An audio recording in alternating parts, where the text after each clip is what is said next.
Tangent देखते हैं अब इसमें। तो पैराबोला में भी टेंजेंट जैसे सर्किल में 3 तरीके से पढ़ी थी, वैसे इसमें भी तीनों तरीके से पढ़ेंगे। और निकालने का तरीका इन टर्म ऑफ स्लोप यानी प्रवणता के पदों में, तो एक तो वही जो पूरी कोऑर्डिनेट का कॉमन मेथड है जिसमें सेटिस्फाई करेगा बी स्क्वायर माइनस 4ac बराबर 0 करके निकालते हैं सी की वैल्यू वो, और बाकी क्वेश्चन सॉल्विंग का जो तरीका होगा वो 2 होंगे, एक तो शॉर्टकट तरीके से और एक पूरा जो प्रोसेस से करना रहता है हम लोग को। ठीक है, तो यहाँ से शुरुआत करते हैं। सबसे पहले लिखते हैं equation of tangent at x1, y1, बिंदु x1, y1 पर स्पर्शी का समीकरण।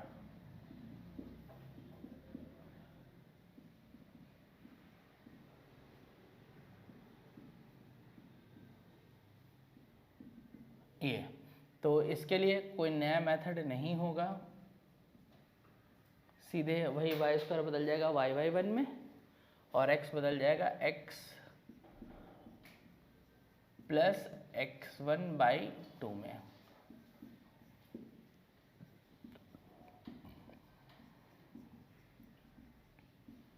ये और हम लोगों ने ध्यान किया कि एट द पॉइंट में हम लोग इक्वेशन याद नहीं कर, बस ट्रांसफॉर्म करने वाला तरीका ही ध्यान रखना है। एक्स स्क्वायर बदल जाएगा, वाई स्क्वायर रिप्लेस हो जाएगा, वो साले से ही। फिर second, equation of tangent in term of parameter, प्राचल के पदों में स्पर्शी का समीकरण। तो यहाँ पर अगर पैराबोला ये है, परवलय ये है और इसका प्राचल निर्देशांक 80 स्क्वायर 280 है, तो ये किसका काम करता है x1, y1, तो y स्क्वायर बदल जाएगा y1 में और फिर x बदल जाएगा x प्लस 80 स्क्वायर 2 में, और ये 2 कट जाएगा तो बचेगा कितना, टी वाई बराबर x प्लस 80 स्क्वायर। तो ये आ गया। अब शुरुआत करते हैं हम लोग equation of tangent in term of slope, पहले इतना लिख लेंगे। तो अब यहाँ पर फिर क्या करते थे कि भाई अगर ये लाइन इसकी टेंजेंट है, इसकी स्पर्शी है, तो इसको क्या करेगी, सेटिस्फाई करेगी। तो यहाँ से इसको हम लोग करा देने का, सेटिस्फाई करा देने के बाद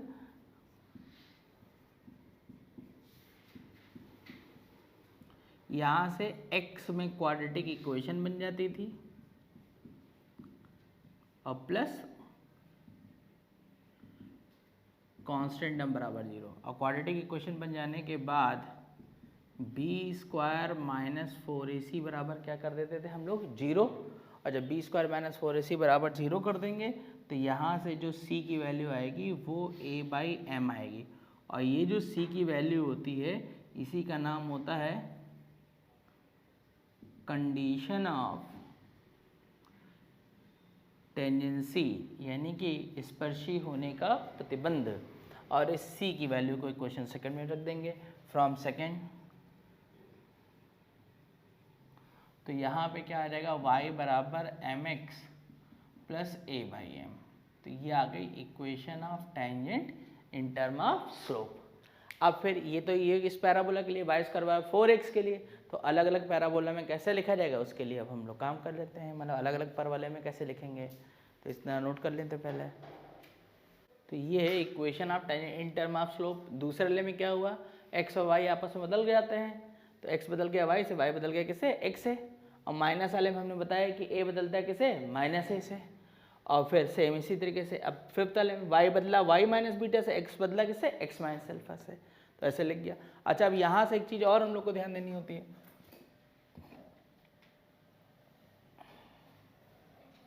पॉइंट ऑफ कांटेक्ट।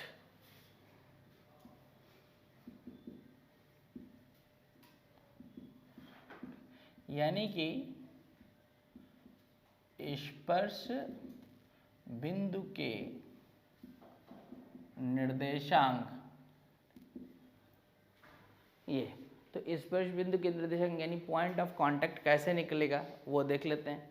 तो क्या करना रहता है यहाँ पर, जैसे अभी equation of tangent in term of slope हम लोगों ने निकाली है और पैरामीटर में भी निकाली है, ये लिखा हुआ है। तो ये पैरामीटर के फॉर्म में इक्वेशन ऑफ टेंजेंट ये लिखी हुई है। अब जरा यहाँ पे ध्यान दो, equation of tangent in term of slope भी हम लोग निकाली है। तो यहाँ से अगर देखा जाए तो m का वैल्यू 1/t मिल गया कि नहीं मिल गया, बोलो। अगर कंपेयर कर लेंगे तो m का वैल्यू क्या हो गया 1/t, या फिर हम लोग बोल सकते हैं t = 1/m। अब जरा ध्यान करो, पैरामीट्रिक फॉर्म में प्राचल के पदों में जो हम लाइन टेंजेंट खींच रहे हैं, तो इस पैराबोला के ऊपर पैरामीट्रिक कोऑर्डिनेट क्या था, अरे इसके ऊपर क्या हम समझा रहे हैं ना पूरा AT², 2AT। तो जरा ध्यान से देखो, अभी इक्वेशन किस में लिखी गई, m में, तो t और m में रिलेशन हमें पता है। तो यहाँ से जैसे ही रख दोगे तो ये a/m², 2a/m, तो ये वो पॉइंट हो जाएगा जहाँ टेंजेंट जो है पैराबोला को क्या कर रही है, टच कर रही है। बात समझे। अब ऐसे ही दूसरा वाला भी लिख सकते हो। इसके लिए पॉइंट क्या था, 2AT, AT²। तो यहाँ पे t की जगह रख दोगे तो कितना आ जाएगा 2a/m, a/m²। तीसरे वाले में क्या हो जाएगा,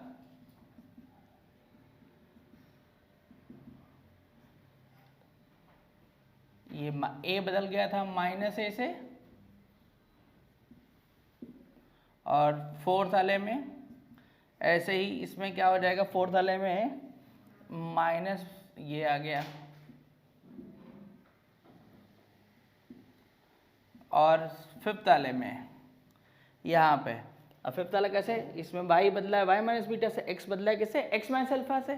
तो इसके पॉइंट में क्या हो जाएगा, पहले वाले में α + a/m² और बीटा + 2a/m। क्यों, कोई इसमें डाउट, देखो फिर से एक बार, x यहाँ से अगर देखा जाए तो x बदला x - α से, और x की वैल्यू इसके लिए क्या है, a/m² है। तो यानी फाइनली x की वैल्यू आ जाएगी। ऐसे ही सिक्स्थ वाले के लिए भी हम लोग के पास क्या आ जाएगा, α + 2a/m, बीटा + a/m², ये इसका आंसर आ जाएगा। तो ये इसके लिख लेंगे पॉइंट। तो ये पूरा नोट करने के बाद अब आ जाते हैं फिर इसके लोकस के ऊपर काम करेंगे हम लोग। तो अब locus of point of intersection of tangent, तो इसमें कोई तरीका कोई नया नहीं होगा, वही तरीका होगा जो सर्कल से करके आ रहे हैं। क्या, मुझे टेंजेंट के पॉइंट ऑफ इंटरसेक्शन का लोकस निकालना है, स्पर्शियों के प्रतिच्छेद बिंदु का बिंदुपद। तो हमने क्या तरीका जाना है कि जो भी लिखा होगा उसके टेंजेंट की इक्वेशन लिख दी जाएगी इन टर्म ऑफ स्लोप, और फिर पॉइंट ऑफ इंटरसेक्शन यानी प्रतिच्छेद बिंदु को h, k ले लिया जाएगा, और h, k ले लेने के बाद फिर m में क्वाड्रेटिक इक्वेशन बना दी जाएगी। यहाँ से एलसीएम ले लेते हैं, तो ये m ये आ गया,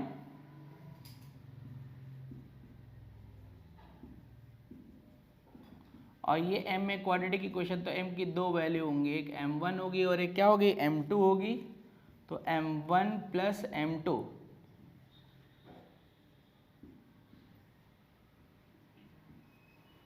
तो m1 m2 = -a/h, ये इक्वेशन सेकंड आ जाएगी। और फिर हम लोग हमेशा चार केस बनाते हैं, एक बार जो है परपेंडिकुलर है, एक बार सप्लीमेंट्री, एक बार कॉम्प्लीमेंट्री यानी कोटिपूरक, समपूरक, और फिर टेंजेंट के बीच में एंगल कितना है, थीटा, यानी स्पर्शिया के बीच का कोण क्या है, थीटा है। तो सबसे पहले कि लोकस ऑफ परपेंडिकुलर टेंजेंट, लंबवत स्पर्शियों के प्रतिच्छेद बिंदु का बिंदुपद,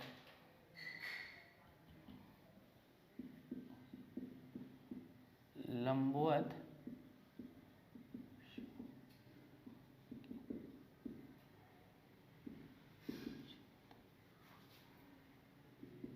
बिंदु का बिंदुपद।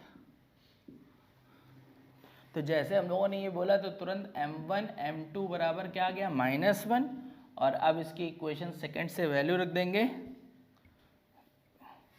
और जब सेकंड से वैल्यू रखेंगे तो ये a/h इक्वल टू -1, यानी h बराबर -a, और h बदल जाएगा किससे, x से, तो x बराबर -a। और हमने ये बताया है कि locus of point of intersection of perpendicular tangent always represented director circle, but in case of parabola it is A represent director circle. लंबवत स्पर्शियों के प्रतिच्छेद बिंदु का बिंदुपथ हमेशा एक वृत्त होगा जिसको हम लोग नियामक वृत्त बोलेंगे, और परवलय की स्थिति में यह एक नियता को प्रदर्शित करता है। किसकी नियता, परवलय की नियता को प्रदर्शित करेगा हमेशा। तो यहाँ तक नोट कर लेते, फिर आगे बढ़ते हैं।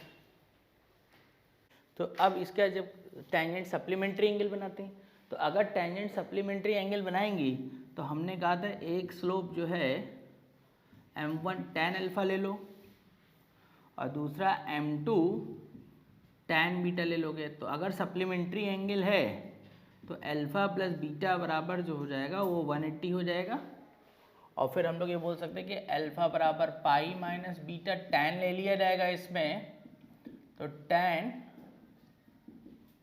और tan जो है ये आ गया, तो tan alpha plus tan beta बराबर 0, तो यानी m1 प्लस m2 बराबर 0। और हम लोग हमेशा ध्यान रखें कि जब भी सप्लीमेंट्री एंगल बनेगा, संपूरक कोण बनेगा, तो हमेशा m1 प्लस m2 बराबर 0 होगा। इसको इस तरीके से निकालने की कोई ज़रूरत नहीं है। अब इक्वेशन फर्स्ट से इसकी वैल्यू रख दोगे, तो k/h बराबर 0, तो फाइनली k बराबर 0,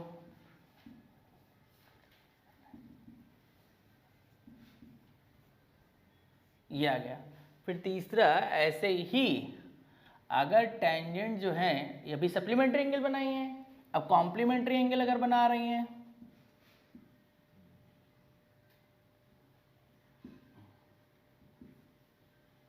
यानी कि कोटिपूरक कोण, तो उसमें ठीक इसी तरीके से क्या हो जाएगा, अल्फा प्लस बीटा बराबर पाई/2 आ जाएगा। और फिर ऐसे जब सॉल्व कर लोगे तो फाइनल उसमें m1 m2 बराबर क्या आता है, 1 आता है। और अब इसके बाद यहाँ से इक्वेशन सेकंड से वैल्यू रख दोगे,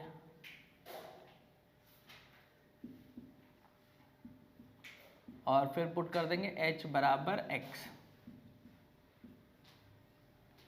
ये आ गया। तो इसको नोट कर लेते हैं, और लास्ट फिर आ जाएगा हम लोग के पास क्या, कि एंगल बिटवीन टेंजेंट क्या, थीटा।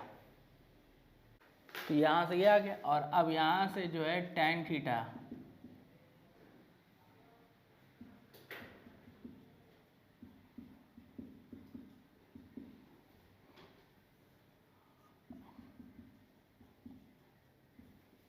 और उसके बाद इक्वेशन फर्स्ट और सेकंड से वैल्यू रख दी जाएगी यहाँ पर। तो जब फर्स्ट और सेकंड से यहाँ पे वैल्यू रखेंगे तो ये वैल्यू क्या आ गई, k/h होल ऑफ स्क्वायर 4,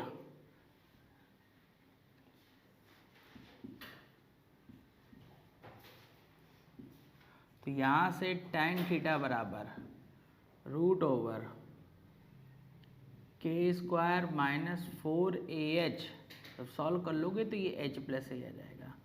ठीक, ये आ गया। और अब उसके बाद पुट कर दोगे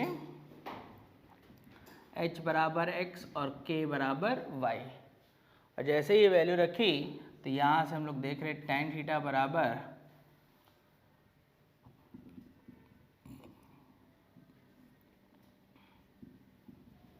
अच्छा, अब इस चीज को हम लोग भाषा में भी याद कर सकते हैं। देखो इधर tan थीटा बराबर है क्या, ये देखो ऊपर जो लिखा वो पैराबोला की इक्वेशन है, सारे टर्म एक साइड कर लो, और नीचे उसकी किसकी इक्वेशन है, डायरेक्ट्रिक्स की, है कि नहीं। तो इसको हम लोग एक उल्टा इस्तेमाल भी करते हैं। जैसे अगर हमें टेंजेंट के बीच का एंगल निकालना है तो इसको थोड़ी देर के ध्यान दो, इसी पॉइंट को तो हम लोगों ने h और k लिया था ना। तो तुरंत एक दिमाग में बात और आनी चाहिए कि अगर हमें टेंजेंट के बीच में एंगल निकालना है तो हम क्या करें, सीधे ऊपर पैराबोला की इक्वेशन, नीचे डायरेक्ट्रिक्स की इक्वेशन, और उसमें पॉइंट पुट कर दिया गया है। देखो उल्टा देखो, तो h की जगह जो है x की जगह h और y की जगह क्या, k, ये पॉइंट ही तो समझ सकते हो, वैसे उल्टा समझे। कि अगर हमें स्पर्शियों के बीच का कोण निकालना है तो अंडर रूट के अंदर परवलय का समीकरण और नीचे उसकी नियता का समीकरण, और परवलय के समीकरण में और नियता के समीकरण में ये बिंदु रख दोगे तो सीधे स्पर्शियों के बीच का कोण आ जाएगा। और हमें एक बात और भी पता है क्या, कि अगर बिंदु बाहर है, आउटसाइड है, तो हम पैराबोला के ऊपर कितनी टेंजेंट खींच पाते हैं? 2। हमेशा ध्यान रखेंगे कि उसके ऊपर बिंदु है तो 1, बाहर है तो 2, और अंदर है तो कोई भी रियल टेंजेंट नहीं। तो इतना नोट कर लेते हैं, फिर आगे बढ़ते हैं।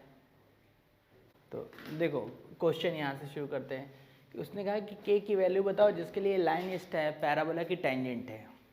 कभी भी इसमें कंडीशन निकालने वाले क्वेश्चन आएंगे, ठीक है ना। तो नॉर्मल किताब में क्या करते हैं कि अभी कंडीशन ऑफ टेंजेंसी तुमने कह दे कि c बराबर a/m, उससे कर देते हैं, आंसर आ जाता है। तो हमेशा ध्यान रखेंगे उससे आंसर आएगा भी और कभी नहीं आएगा।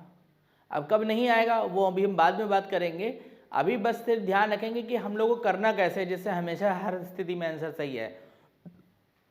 तो उसका तरीका ये होगा कि जो भी पैराबोला दिया गया है उसकी equation of tangent in term of slope लिख लोगे, यानी जो भी परवलय दिया गया है उसकी स्पर्शी के पदों में प्रवणता लिख लोगे।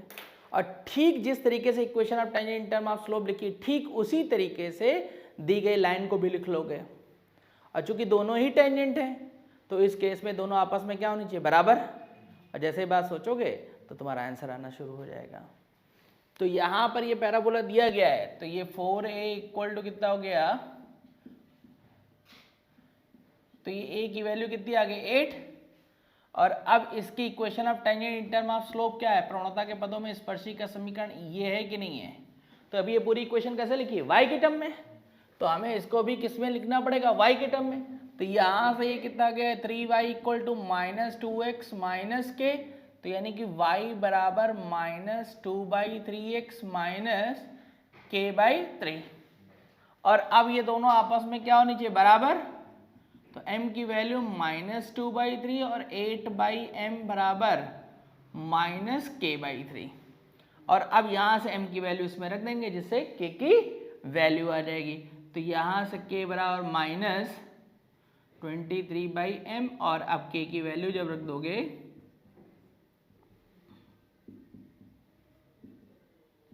तो k की वैल्यू कितनी आ गई? 36। अच्छा, अब इस क्वेश्चन में अगर हम चाहते तो ऐसे भी कर सकते थे। कैसे कर सकते थे कि अगर लाइन पैराबोला की टेंजेंट है तो c बराबर a/m पढ़ा था कि नहीं पढ़ा था अभी हम लोगों ने?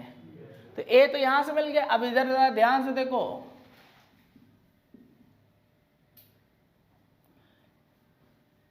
ये है। तो यहां से अगर हम लोग देखें तो ये m की वैल्यू कितनी आ गई? -2/3 और c की वैल्यू -k/3। और क्या था? ये सेकंड मेथड चल रहा है। तो सेकंड मेथड में c की वैल्यू a/m यहाँ पे ये थी, तो यहाँ से c की वैल्यू तुमने रख दी और a की वैल्यू तुमने निकाली थी 8।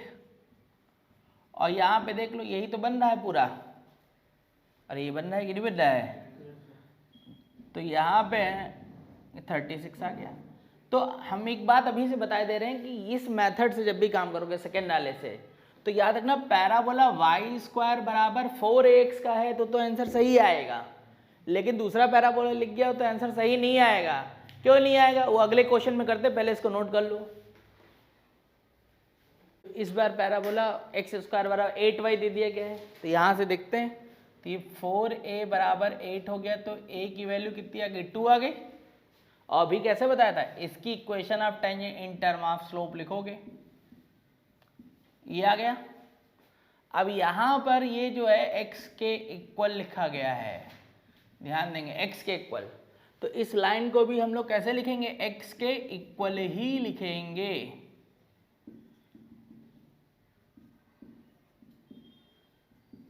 और ये भी टेंजेंट है, ये भी टेंजेंट है, तो ये आपस में बराबर होनी चाहिए। और जैसे करोगे तो यहाँ m का वैल्यू -3/2 और 2/m बराबर -k/2। अब यहाँ से m की वैल्यू पुट कर दोगे तो m की जब वैल्यू यहाँ से पुट करी जाएगी तो k बराबर कितना रहेगा? -4/m। तो k की वैल्यू ये कैंसिल हो जाएगा, तो ये k की वैल्यू 8/3 आ जाएगी। ठीक है, तो इसको लिख लेंगे। ये जो था ये इस मेथड से वैल्यू आ गई। अब अगर हम लोग यहाँ पर जो सेकेंड मेथड है जिससे हम लोग काम करते हैं कि c = a/m से, तो उससे जरा देखते हैं यहाँ से। तो c = a/m, तो यहाँ से इस लाइन को हम लोग लिख लेते हैं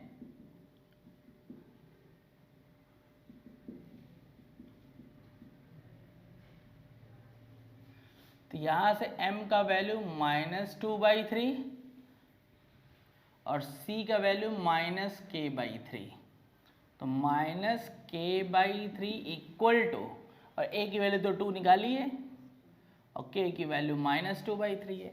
तो यहाँ से जब हम लोग सॉल्व करते हैं तो ये सब कट आ जाएगा, तो k का वैल्यू कितना आ जाएगा 9। तो अब इसमें ऐसे गलती ढूंढोगे तो कभी तुमको गलती मिलेगी ही नहीं। क्यों? क्योंकि हमें तो यही पता ही है कि कंडीशन ऑफ टेंजेंसी क्या होती है, c = a/m, लेकिन ये पूरा का पूरा गलत है। अब गलत ये क्यों है उसके बारे में जान लो। देखो गलत इसलिए है क्योंकि यहाँ m का मतलब ये निकाल रहे हो, जबकि याद करो इस पैराबोला की टेंजेंट की इक्वेशन ये है ना, तो खाली m लिख देने से थोड़ी स्लोप बन जाती है। m का मतलब प्रवणता जहाँ भी बताएगा वहाँ होगा, लेकिन तुम जरा यहाँ पे ध्यान करो, इस लाइन का अगर तुम स्लोप निकालो तो क्या लिखोगे, इसका स्लोप निकालो, इसकी प्रवणता निकालो, तो इसकी स्लोप 1/m है, इसकी स्लोप ये नहीं है। इस वजह से यहाँ पे देखो m की वैल्यू और यहाँ की m की वैल्यू देखो, तो इस वजह से ये c = a/m से करने के लिए मना किया। क्यों? क्योंकि अगर y² = 4ax वाला पैराबोला है तो उसमें तो प्रवणता चल जाएगी, m बिल्कुल सही है, लेकिन x² = 4ay वाला पैराबोला है तो उसमें प्रवणता 1/m है। ये चीज़ नहीं ध्यान रखते हैं तो लोग गलत कर जाते हैं। इसीलिए तो नॉर्मली पैराबोला में होता भी क्या है, जितने तुम क्वेश्चन करोगे या कहीं देखोगे भी तो उसमें सारे के सारे क्वेश्चन y² = 4ax वाले दिए रहते हैं और उन क्वेश्चनों में c = a/m से कर दिया जाता है, तो आंसर भी मिलना शुरू हो जाता है। लेकिन ये वाले पैराबोला के क्वेश्चन कभी कदार दिखते हैं और उसमें अगर c = a/m लगा दोगे तो हमेशा आंसर क्या आएगा, गलत आएगा। तो इसीलिए इसमें सबसे अच्छा तरीका यही होता है कि जो भी पैराबोला दिया गया है उसकी equation of tangent in term of slope लिख लो।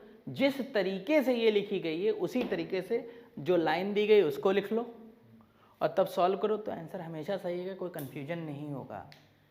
और c = a/m से अगर मुझे करना है तो मैं y² = 4ax जब पैराबोला लिखा होगा तभी करूँगा, वरना कभी नहीं करूँगा। ये बात गांठ बांध लो सब लोग, ठीक है। अब और आगे बढ़ते क्वेश्चनों में। तो देखो इस क्वेश्चन को कैसे और सॉल्व कर सकते थे यहाँ पर, कि ये पैराबोला फिगर के लिए तो ऐसे रफ बनाए दे रहा हूँ मैं। ये पैराबोला है y² = 4x और यहाँ पर अगर हम लोग ध्यान दें तो 1,2 वाला पॉइंट इस पैराबोला की इक्वेशन को सेटिस्फाई कर रहा है कि नहीं कर रहा है, और हमारा जो सर्किल है वो भी, यानी जो हमारा वृत्त है वो भी इसको टच कर रहा है। ये मान लो 0,1 वाला पॉइंट ये है, तो हमसे पूछा जा रहा है सर्किल का सेंटर क्या होगा। तो इस सर्किल की इक्वेशन कैसे लिख सकते हो, तुम अगर ध्यान से देखो तो इस सर्किल की इक्वेशन कैसे लिखी जा सकती है। ये पॉइंट, ये लाइन जो बन रही है, ये सर्किल और पैराबोला दोनों की टेंजेंट है कि नहीं, वृत्त और परवलय दोनों की स्पर्शी है। तो इसकी इक्वेशन हम लोग लिख सकते हैं,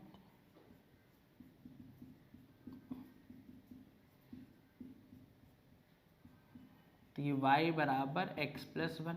और अब अगर हम लोग ध्यान से देखें तो ये सर्किल की इक्वेशन हम लोग सीधे लिख सकते हैं। कैसे लिख सकते हैं, ये जो सर्किल है, ये जो वृत्त है, ये एक ऐसा वृत्त है जो दी गई लाइन को दिए गए पॉइंट पे टच करता है, यानी एक ऐसा सर्किल है जो गिवन लाइन को गिवन पॉइंट पे टच कर रहा है। तो उसकी केस में इक्वेशन ऑफ सर्किल तो सीधे लिखना आता है ना हम लोग को, मतलब वृत्त का समीकरण सीधे लिख सकते हैं हम लोग।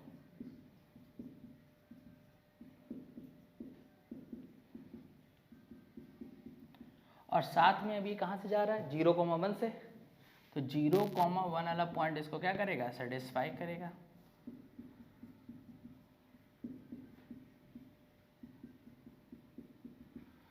ये आ गया। तो यहाँ से ये जो वैल्यू जो है इसको लाइन की इक्वेशन ये लिखी गई है 0,1 2, ठीक है। तो यहाँ से जब इसको सेटिस्फाई कराते हो तो फाइनल लैम्डा की वैल्यू कितनी आ जाएगी, यहाँ से अगर देखा जाएगा ये एक पॉइंट से कर लो, इसको 0,1 मत करो, 0,-1 रखो इसको पॉइंट को, या 1 मिनट रुको 0,2 करो इसको। तो ये 0,2 से जब इसको पास कराओगे तो यहाँ से जो वैल्यू आ जाएगी ये कितना आ जाएगी, ये 1 और माइनस दिस, तो लैम्डा इक्वल टू कितना आ जाएगा, 1 आ जाएगा। और अब ये जो पॉइंट लैम्डा की वैल्यू इसमें रख जाएगी,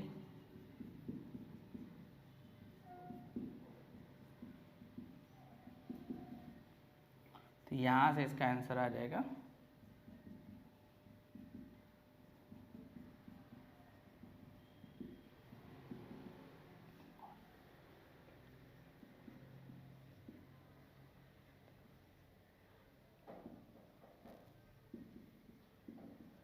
तो यहाँ से g और f की वैल्यू आ जाएगी। तो यहाँ से g का वैल्यू कितना आ गया, -1/2 और f का वैल्यू कितना आ गया, तो सेंटर जो हो जाएगा वो 1/2, 5/2, ये इसका सर्कल का सेंटर आ जाएगा। तो इसको नोट कर लेंगे।